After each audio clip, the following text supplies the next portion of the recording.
Hello everyone, welcome to No Drama Just Movies Rapid Reviews. Before we bring you our review of 28 Years Later releasing later this week, we figured we'd go and watch the previous two movies in the lead up and give you our thoughts.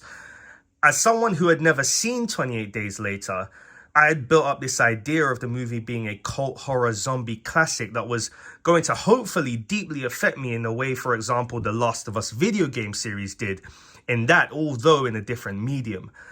40 minutes into the movie, I was questioning why I made that error. As dare I say, it felt slightly boring.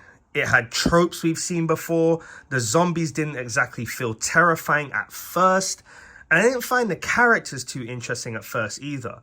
I started to feel like I had missed the bandwagon. The idea of someone waking up 28 days later and realizing the world had succumbed to a zombie infection that had wiped out the majority of the population is a very interesting premise, and I really bought into it at first.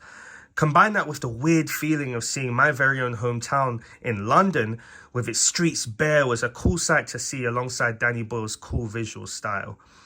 The addition of Frank and Hannah added a nice dynamic, with Frank wanting Jim's help so he can survive with his daughter, and Hannah and Frank's relationship reminding Jim and Selena that standards of humanity still exist even in such dark times.